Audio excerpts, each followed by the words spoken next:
ጸጋ ይብዛላችሁ። በተለያየ እስቲት የምትኖሩ ኢትዮጵያውያንና ኤርትራውያን እግዚአብሔር ጸጋ ይብዛላችሁ። ደማችሁ አገልጋይ በረከት ነው። መጽሐፍ በዘፍጥረት 37 ላይ በቁጥር 1 ያለውን ቃል አካፍለላችኋለሁ። በዚህ ክፍል ላይ እግዚአብሔር ቃል እንዲህ ይላል፣ ያዕቆብ አባቱ በስደት በኖረበት ይላል። ያዕቆብ አባቱ በስደት በኖረበት አገር በከናን ምድር ተቀመጠ ይላል። ቁጥር 2 ላይ ያዕቆብም ትውልድ ይህ ነው። ዮሴፍ የ17 ዓመት ልጅ በሆነ ጊዜ ከወንድሞቹ ጋር በጎቹን ይጠብቅ ነበር። እርሱም ከአባቱ ሚስቶች ከባሉና ከዘለፋ ልጆች ጋር ብላቴና ነበር። ዮሴፍም የክፋታቸውን ወሬ ወደ አባታቸው አመጣ።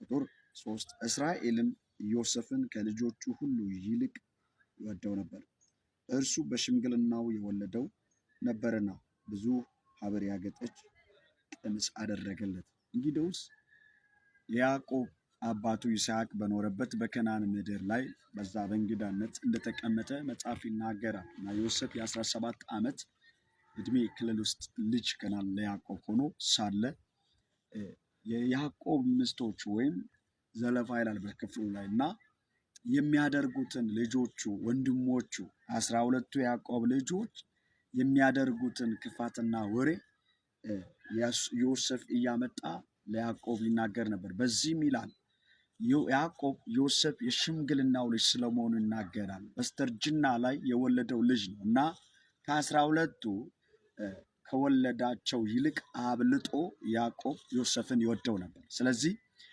በሐር ያጌጠች ቀሚስ ገዝቶ እንዳለበሰ መጽሐፍ ይናገራል።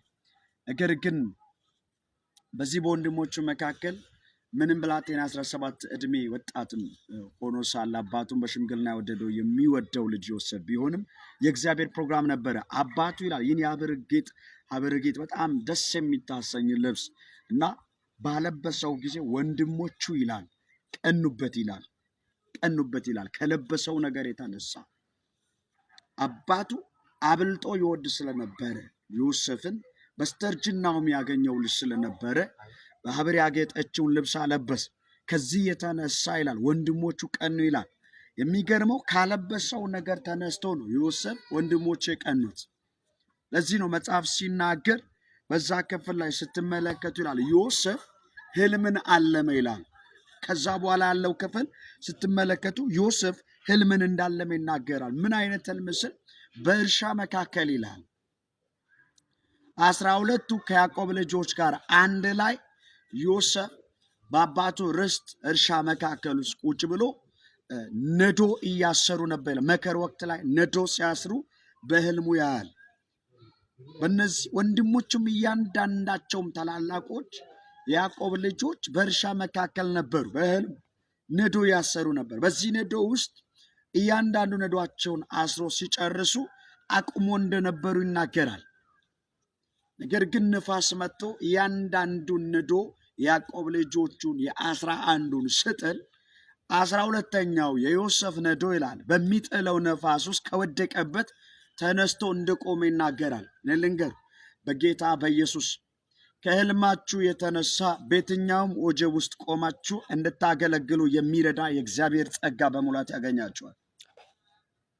ካያችሁት ነገር የተነሳ አባቱ ካለበሰው ነገር የተነሳ የሚመጣ ባየው ህልም ምክንያት ባየው በእግዚአብሔር መለኮታዊ ፈቃድ ምክንያት በዮሴፍ ህይወት ሊመጣ ስላለው ስለዚህ ነው ነዶ 12 የመጀመሪያው ህልም ያየው ያዕቆብ የነበሩ የገዛ ወንድሞቹ ነበሩ። አባቱ ስላለው ብኩርና መችስ እስራኤል ቤት በኩር ነው የሚያስተዳደረው፣ በኩር ነው የሚገዛው። ነገር ግን ይህ ሁሉ ከ11ዱ ነገድ ውስጥ ከያዕቆብ ከ12ቱ ነገድ ውስጥ እጅግ በጣም ታናሽ ምንም በራሱ አቅም ሊያደርግ የማይችል ግን በዛ ዕድሜ ክልል ውስጥ ሆኖ ህልም አለመ ይላል። ህልም አለመ። ይህ ህልም በዮሴፍ ህይወት ላይ ወደ 20 ዓመት ነው የፈጀው። ይሄን ህልም አለመው። የሁለተኛም ይህን የመጀመሪያውን ህልም ሲያልም ወንድሞቹ እንደዚያ ሊገዛን አሰበን ይላል። ሊገዛን አሰበን ብሎ ፈሩ ይላል። ጠሉት ይላል መጽሐፍ። ይህንን በተናገረ ጊዜ ነዶ ያለ በነዶ የእናንተ ነዶ በነዶ መካከል ነዶ ሁላችንም በእርሻ መካከል ነዶ አስረን ነበር፣ የእናንተ ነዶ ግን በእኔ ነዶ ፊት ወደቀ አለ። ምን ለማለት ነው ዮሴፍ ያለው? እናንተ የአባቴ ልጆች አለ ለእኔ ትገዛላችሁ ያለ ነው በሌላ ቃል። ስለዚህ ወንድሞች ይሄ የነዶው ትርጉም ይገባቸዋል። ወዲያውኑ ህልሙን በሰሙ ጊዜ ፍቺ ያገኙ ይላል።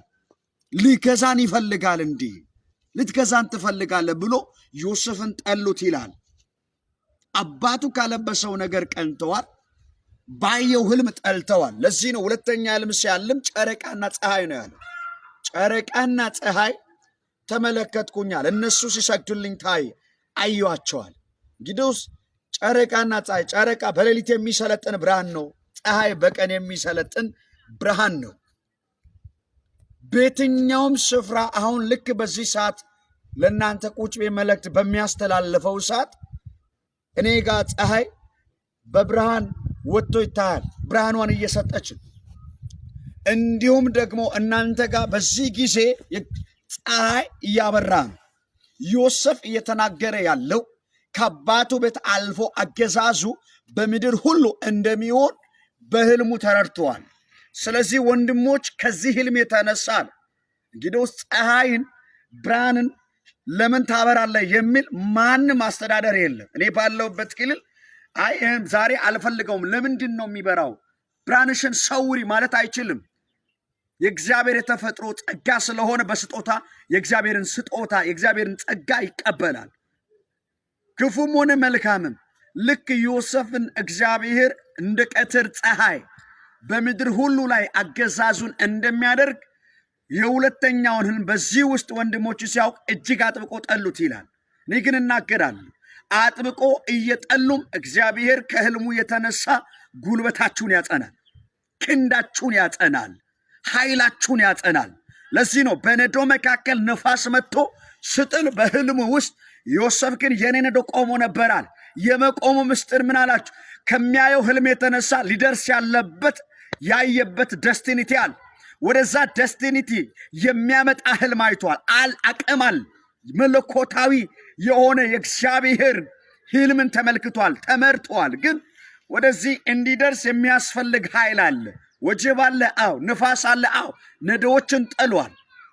ምድርቱ ላይ ሊመጣ ያለ ነገር አለ። ግን በዛ ውስጥ እግዚአብሔር ካሰማው ድምፅ የተነሳ እግዚአብሔር ካሳያችሁ ህልም የተነሳ ያዕቆብ ካለበሰው ልብስ የተነሳ ዮሴፍ መቆም እንችሏል። እኔ እናገራለሁ በልጁ በኢየሱስ ስም በዚህ በሚመጣው ክፉ ዘመን ውስጥ እግዚአብሔር እንደ ዮሴፍ ጉልበታችሁን የሚያጠና ሰዎች አላችሁ፣ ትቆማላችሁ። ለዚህ ነው ዮሴፍ ህልም ስላየ እየገፉት ቆመ ይላል መጽሐፍ። ለዚህ ነው ወንድሞቹን አባቱ እንዲጎበኝ እንደላከ ይናገራል። ዮሴፍ ሴኬም በመጣ ጊዜ በዚያ ስፍራ ምድረ በዳ ሲቅበሰበስ አንድ ሰው ነው ያገኘው። ምን ትፈልጋለህ? ወንድሞቼ በዚህ እንዳሉ አባቴ ወሬያቸውን ሰምቼ እንዳደርስ ልኮኛል ነው ያለ። ወደዛ በመጣ ጊዜ የሚቅበዘበዘውን ዮሴፍ መንገድ አጥቶ ወንድሞቹን ሳያገኝ እንዳይመለስ ከህልሙ የተነሳ ወደ ቤት እንዳይመለስ ምሪት ሆነለት። አንድ ሰው አገኘ ይላል። ያ ሰው ዝም ብሎ ሰው አይደለም። የዮሴፍ ፍጻሜው ጋር ዮሴፍ ወደ ህልሙ ፍጻሜ እንዲሄድ መንገድ ያበጀለት መንገድ ያሳየ ሰውን እኔን ብዬ ይናገራል።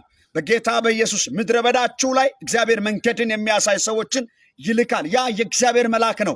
ሰው ይላል በሰው መልክ ነው የተገለጠው። ጨው ባለ ምድረ በዳ ምንም በማይታይበት እግዚአብሔር አምላክ ሰው ነው የላከለት፣ መልአክ ነው የላከለት። አሳየው ይላል። ዶይታን በሚባል ስፍራ ወንድሞች ከዛሬ 3 ቀን በፊት ወንድሞቹ ቁጭ ብሎ የተማከሩበት ላይ የሰማ የእግዚአብሔር መልአክ ነበር፣ የእግዚአብሔር ሰው ነበር።